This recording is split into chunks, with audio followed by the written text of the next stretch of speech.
Сәлеметсіңдер ме балалар? Қазақ тілін бастаймыз. 56-шы сабақ.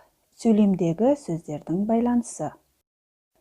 Бүгінгі сабақта сөйлемдегі бір-бірімен байланыстырған сөздерді табуды үйренесіңдер.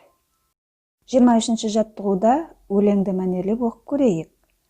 Ақ киімді денелі ақсақалды, соқыр мылқау танымас тірі жанды. Үсті басы ақ қырау, түсі суық, басқан жері сықырлап келіп қалды. Дем алысы үскірік, аяз бен қар, кәрі құдаң қыс келіп әлек салды. Өлеңдегі қысты бейнелейтін сөздерді тауып көрейік. Мысалы, ақ киімді, ақ сақалды, ақ қырау, аяз, қар. Тапқан сөздерді пайдаланып, 5 жолды өлең құрастырайық. Қар, ақша қардай, ақ мамықтай, борайды, үйтқиді, жауады, ақ маржандай ғажайып қар, ақ ұлпа. Құрастырған өлеңнен каллиграмма жасаймыз. Каллиграмма өлең мазмұнына сәйкес сурет салу екенін білесіңдер. 24-ші жаттығуды жұмбақты көркемдеп жазамыз және шешуін табамыз. Қарамен жазылған сөйлемдегі сөздердің байланысын үлгіге сүйеніп сұрақ қою арқылы табамыз және сызбамен көрсетеміз. Аспаннан ақ ұлпа борады. Қандай ұлпа? Ақ ұлпа. Не борады? Ұлпа борады. Неден борады? Аспаннан борады.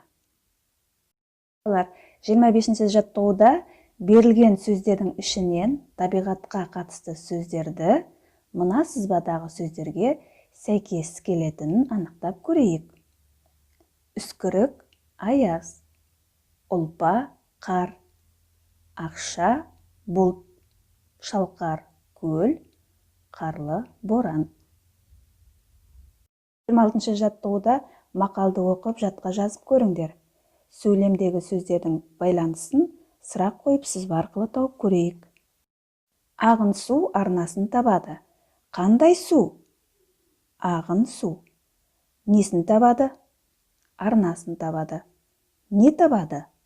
Су табады. 27-ші жаттығуда керекті сөздерді пайдаланып, өлеңнің ұйқасын тауып көрейік. Аяз қысып, өрнек сызып, терезеңді торлайды. Қарға омбығып, бет томбығып, сырғанап жастар ойнайды.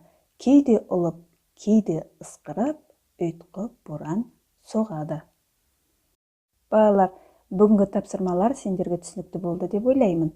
Сабақ аяқталды.